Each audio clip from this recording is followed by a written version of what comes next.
8 दिसंबर 2021 को तमिलनाडु के कुन्नूर जिले में एक प्लेन क्रैश होता है जिसमें भारत के सीडीएस विपिन रावत समेत 13 लोगों की मौत हो जाती है।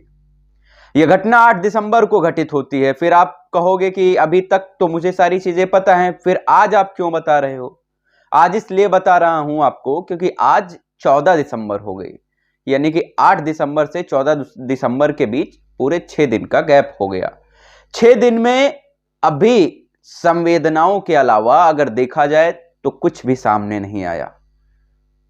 यह कितना सच है, यह कितना सही है कि 8 दिसंबर के दिन ही कई एजेंसियों को जांच के आदेश दे दिए जाते हैं कि प्लेन क्रैश कैसे हुआ, इसको जल्दी से जल्दी इसका पता लगाइएगा। लेकिन आज 14 दिसंबर हो गई, एजेंसियां अभी पता ही लगा रही हैं। और अगर सालों साल इस हादसे में भी अगर एजेंसियों को सालों साल लगते हैं तो हम आप क्या माने कि एजेंसियां कितना बेहतर काम कर रही हैं कि जब भारत के सीडीएस विपिन रावत की जिस हादसे में मौत हो जाती है 6 दिन में, अभी आपने क्या पाया? अभी आपने कोई सुराग ऐसे पाए जिसमें आपको क्या लगा हो कि प्लेन क्रैश एक टेक्निकल इशू के चक्कर में हुआ था या प्लेन क्रैश करवाया गया था या इसमें किसी की साजिश थी? अभी कुछ नहीं पता चला। दूसरा, बार बार आपने देखा होगा कि 8 दिसंबर को जिस दिन यह हादसा हुआ उस दिन हर एक न्यूज चैनल पर एक खबर दिखाई जा रही थी कि एजेंसियों के हाथ में, सेना के जवानों के हाथ में ब्लैक बॉक्स लग गया है, ब्लैक बॉक्स मिल गया है, ब्लैक बॉक्स से सारी चीजें पता चल जाएंगी कि दरअसल हादसे के पहले प्लेन में क्या हुआ था। अब ये सोचने वाली बात है कि अगर हादसे के पहले वाली सारी चीजें आपको ब्लैक बॉक्स के जरिए पता चल जानी होती तो ब्लैक बॉक्स तो आपको 8 दिसंबर को मिल जा चुका था। फिर आज 14 दिसंबर तक क्या आप उस ब्लैक बॉक्स से कुछ पता लगा पाए कि दरअसल असल में क्या हुआ था? और अगर पता लगा पाए तो फिर अभी तक आप सभी लोग खामोश क्यों हैं? अभी तक किसी एजेंसी ने कुछ बताया क्यों नहीं? ब्लैक बॉक्स जो सेफ, यानी कि आप कह सकते हो कि जैसा था वैसे का वैसा ही घटना स्थल से प्राप्त हुआ था, घटना स्थल से उसे रिसीव कर लिया गया था ब्लैक बॉक्स को, उसको जांच एजेंसी अपने साथ उठाकर लेकर गई थी। आज 14 दिसंबर है, 14 दिसंबर यानी कि 6 दिन के बीच का समय जो है ना, ये इतना कम भी नहीं होता कि ब्लैक बॉक्स जो आपके हाथों में है उससे सिर्फ उससे पता लगाना था। उसमें सारी चीजें रिकॉर्ड होती हैं। आपको बता दें एक बार ब्लैक बॉक्स के बारे में कि ब्लैक बॉक्स क्या है, वरना आप कहोगे कि बस ब्लैक बॉक्स का नाम तो लेते जा रहे हो, बता तो कुछ रहे नहीं हो। तो पहले बता देते हैं कि ब्लैक बॉक्स क्या है। 20 तरह के हादसे होते हैं तो ब्लैक बॉक्स से पता लग पाता है हादसे की वजह की एंड में क्या कम्युनिकेशन हुआ है। आइए दिखाते हैं आपको सीधे वो वीडियोस जहां ये ब्लैक बॉक्स पाया गया, फिर किस तरह से ये पूरी प्रक्रिया चली। ब्लैक बॉक्स जिसका नाम आज आप 8 दिसंबर से अभी तक हमारे भी वीडियो में सुनते आ रहे हो, वो ये है कि ब्लैक बॉक्स एक ऐसी तकनीकी का एक माध्यम है, आप कह सकते हो एक ऐसा बॉक्स होता है जिसके अंदर कुछ ऐसे ट्रांसमिशन लगे होते हैं जो प्लेन के अंदर के 24 घंटे के सारे डाटा को रिकॉर्ड कर सकते हैं। बताने वालों ने तो बिल्कुल आपको घंटे भर बताया होगा कि ब्लैक बॉक्स क्या है, लेकिन हम आपको आसान भाषा में, आसान शब्दों में बता रहे हैं कि ब्लैक बॉक्स एक ऐसी चीज है, एक ऐसा माध्यम है आप कह सकते हो, या प्लेन का एक ऐसा पार्ट या प्लेन का एक ऐसा भाग जिससे यह पता लगाया जाता है कि प्लेन क्रैश के पहले दरअसल असल में क्या चल रहा था। क्योंकि वो वहां की सारी वॉइस रिकॉर्ड कर लेता है, वहां के सिग्नल्स की चीजें रिकॉर्ड कर लेता है, जो ट्रांसमिशन होता है यानी कि एयरबेस से जो सिग्नल दिए जाते हैं प्लेन के पायलट को, वो सारी चीजें वो ब्लैक बॉक्स अपने अंदर रिकॉर्ड कर लेता है। ये डाटा पूरा 24 घंटे का वो सेफ रखता है। जैसे ही 24 घंटे आगे के हो जाते हैं तो पिछला 24 घंटा का चला जाता है। यानी कि आप कह सकते हो कि जनरल विपिन रावत के प्लान की सारी चीजें, यहां तक कि जब तक वो प्लेन पूरी तरीके से क्रैश नहीं हो गया तब तक का पूरा डाटा ब्लैक बॉक्स में रिकॉर्ड हो गया होगा। कि जैसे वो चिल्ला रहे होंगे, बचाओ बचाओ के लिए कह रहे होंगे, जैसे कुछ लोगों ने बताया भी कि आवाज आ रही थी। अब क्या सच है क्या झूठ है ये तो नहीं बताया जा सकता, लेकिन जब ये हादसा हो रहा होगा ऊपर आसमान में, उस समय जब पायलट को ये सारी चीजें लगी होंगी कि अब मेरी मेरे बस से बाहर ये सभी चीजें हैं, अब मेरे बस में कुछ नहीं बचा है। आप कह सकते हो कि जब हेलीकॉप्टर अपना संतुलन खो बैठा होगा, उस समय सभी लोगों में अफरा तफरी मच गई होगी। जो भी वो मेंबर्स, उसके अंदर 14 लोग मौजूद थे, सभी लोग अपने बचाव के लिए कुछ ना कुछ करना शुरू किए होंगे। ये सारी चीजें, ये सारे मूवमेंट उस ब्लैक बॉक्स में रिकॉर्ड हो गए होंगे। हेलीकॉप्टर का पायलट उस समय क्या कह रहा था, उसे सिग्नल क्या दिए जा रहे थे, क्या करने के लिए बोला जा रहा था, ये सारी चीजें ब्लैक बॉक्स में रिकॉर्ड हो गई होंगी। और आज 6 दिन हो चुके हैं जब आपके पास ब्लैक बॉक्स है। ब्लैक बॉक्स में चीजें रिकॉर्ड होती हैं, सबको पता है। और अगर नहीं पता तो मैं बता दे रहा हूं आपको। तो ऐसी सिचुएशन में अभी 6 दिन बाद भी एक देश का सीडीएस, तीनों सेनाओं का प्रमुख, कोई एक सैनिक नहीं गया है जिसकी जांच चलती रहेगी जैसी हर बार चलती रहती है। तीनों सेनाओं का प्रमुख गया है और 6 दिन का कोई मतलब ही नहीं है आप लोगों के लिए। कैसा ये भारत देश है? जांच में क्या, इस जांच में भी सालों साल लगेंगे? लेकिन एक पॉइंट पर तो आप लोग पहुंचो। अभी शायद आप लोग कुछ नहीं कर पाए 6 दिन के अंदर। पूछेगा भारत आपसे, क्यों नहीं पूछेगा? भारत के तीनों सेनाओं का प्रमुख शहीद हुआ है, इसलिए पूरे भारत का एक एक नागरिक सवाल करेगा आपसे। क्यों नहीं करेगा सवाल कि जब आप एक भारत के सबसे बड़े अधिकारी, तीनों सेनाओं के प्रमुख को अगर आप 150 किलोमीटर की सकुशल यात्रा नहीं करा सकते, तो आप पूरे देश का भविष्य आप कैसे तय करेंगे? पूरे देश की सुरक्षा आप कैसे कर पाएंगे? अगर देश के प्रमुख ही सुरक्षित नहीं होंगे तो आप पूरे देश की सुरक्षा की जिम्मेदारी कैसे उठा पाएंगे? पूछेगा तो जरूर, सवाल तो उठेंगे साहब, और जवाब देना भी होगा आपको। क्योंकि भारत ने जो चोट खाई है, यह चोट बहुत गहरी लगी है। इस चोट की भरपाई इतनी आसान नहीं। यह वो चोट है जिसका जख्म सालों साल, सदियों पुराना तक रहेगा। यह जख्म भरने के बाद फिर से ताजा होगा तब तक जब तक हादसे की असली वजह सामने नहीं आ जाती। अब अगर हम बोलते ही रहेंगे तो आप लोग कहोगे कि या तो ये पार्टी से बगावत कर रहा है। तो आपको बता दें, नहीं साहब, ऐसा कुछ भी नहीं है। हम किसी पार्टी के पक्ष और विपक्ष की बात नहीं कर रहे हैं। और यह भी मत सोचना आप लोग कि हम किसी सरकार को लेकर उस पर निशाना साध रहे हैं। गलत है। ऐसा हमने कभी सपने में भी नहीं सोचा कि हमें किसी सरकार पर निशाना साधना है। यह मेरा काम नहीं है, यह न्यूज चैनल्स का काम है। न्यूज चैनल्स ही संभाले, मेरे बस में नहीं है। लेकिन भारत का एक आम नागरिक होने के नाते सवाल तो पूछूंगा और जवाब भी देना होगा। क्योंकि भारत के अंदर जो ये घटना घटित हुई, यकीन मानिए कि अगर पूरे भारत को एक वृक्ष मान लिया जाए तो पूरा वृक्ष हिल गया है इस हादसे से। और आप सभी लोग, मतलब क्या है, 6 दिन हो गए और 6 दिन में अभी बस संवेदनाएं? गलत है। चलो अब दूसरी बात कर लेते हैं। हेलीकॉप्टर का नाम MI-17V5। हर मीडिया रिपोर्ट्स में एक ही चीज आएगी, प्लेन बहुत ही अच्छी तकनीकी का था। हर न्यूज चैनल्स ने आपको बताया होगा प्लेन बहुत ही अच्छी तकनीकी का था। अरे अच्छी तकनीकी का था तो फिर हादसा कैसे हुआ? पहली बात, यानी कि तकनीकी खराबी नहीं होगी। अगर आप सभी लोगों ने खुद ही यह कह दिया कि प्लेन बहुत अच्छी तकनीकी का था, प्लेन में तो कोई तकनीकी खराबी नहीं हुई होगी, तो इसका मतलब क्या समझे? आप ही ने जवाब दे दिया कि तकनीकी खराबी तो नहीं हुई होगी, इसका मतलब साजिश। ये मैं नहीं कह रहा हूं, ना मैं तकनीकी खराबी कह रहा हूं, ना मैं साजिश कह रहा हूं। मैं सिर्फ वो बता रहा हूं जो आपको दिखाया गया, आपको बताया गया, उसी के अनुसार। क्योंकि अब तक सभी वीडियो आ चुके हैं, अब मेरा वीडियो आपके सामने है, जिसमें होंगे ज्यादा से ज्यादा सवाल, जवाब आप लोगों को मांगने। बात कर रहे थे MI-17V5 हेलीकॉप्टर की। आपको बता दें, तकनीकी की बात तो वाकई में तकनीकों से लैस था, इसमें कोई शक नहीं है। यह फैक्ट है कि तकनीकों से लैस था।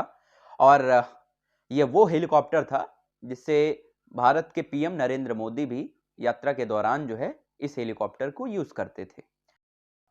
और ये भारत में ही नहीं अपितु देशों की बात करें तो 60 देशों से ज्यादा देशों में Mi-17V5 हेलीकॉप्टर का प्रयोग किया जाता है, यह भी सच है। लेकिन Mi-17 का यह प्लेन क्रैश कोई पहला प्लेन क्रैश नहीं है, आपको बता दें, पहली बात। दूसरी बात, दूसरी देशों की तुलना में कुछ भारत में प्लेन क्रैश ज्यादा होते हैं, इस पे क्या कहा जाए। रसिया क्या हमें जो हेलीकॉप्टर्स देता है, प्लेन देता है, वो कुछ घटिया क्वालिटी के देता है या फिर हम लोग यहां उसको ठीक से उसका रखरखाव नहीं कर पाते?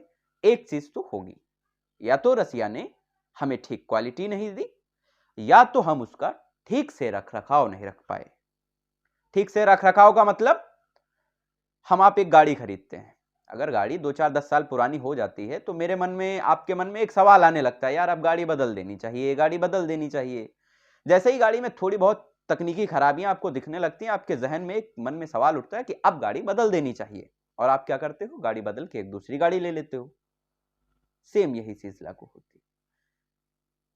तकनीकी चीजों को लेकर अगर आपको लगता है कि अब चीजें खराब होने वाली हैं, अब यह टाइम पीरियड इनका पूरा हो गया है, तो आपको भी प्लेन बदलने चाहिए ना, आपको भी हेलीकॉप्टर बदलने चाहिए ना। उसमें भी सम्मानित लोग, कहां पर किस टाइम क्या हादसा हो जाए, क्या दुर्घटना हो जाए, इसके लिए आपको रेडी तो रहना चाहिए।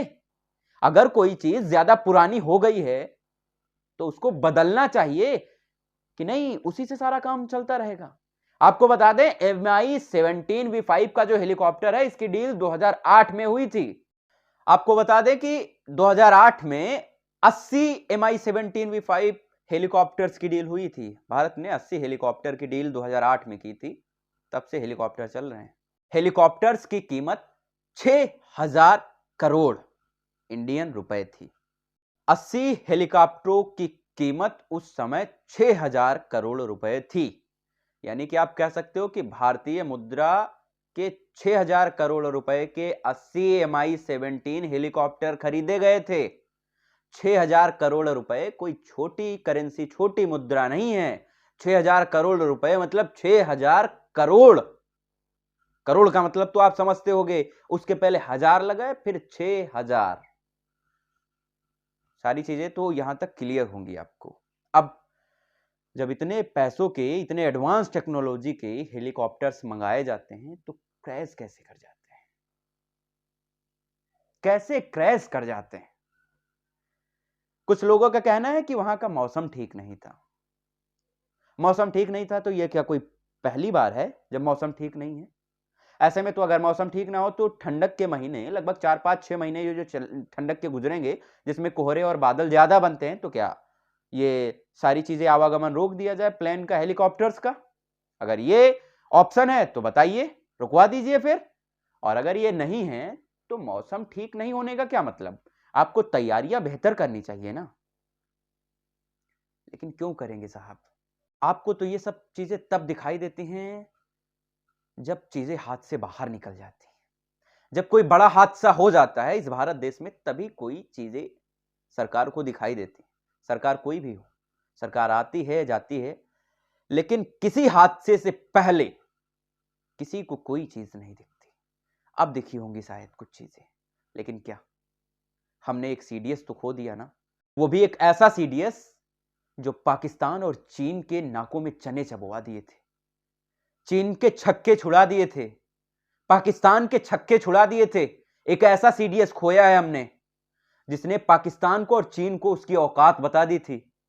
कहा था कि पहली गोली मेरी तरफ से नहीं चलेगी, लेकिन अगर पहली गोली उधर से चली ना, तो इधर से कितनी गोलियां चलेंगी ये कोई गिन नहीं पाएगा।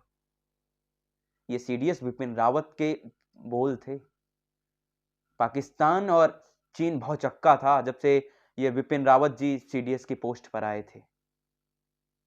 गलत हुआ, और ये 6 दिन में कोई भी रिपोर्ट सामने ना आना, ये और भी गलत है। आप सभी लोग, उम्मीद करता हूं कि आप मेरी इस चीज से राजी होंगे।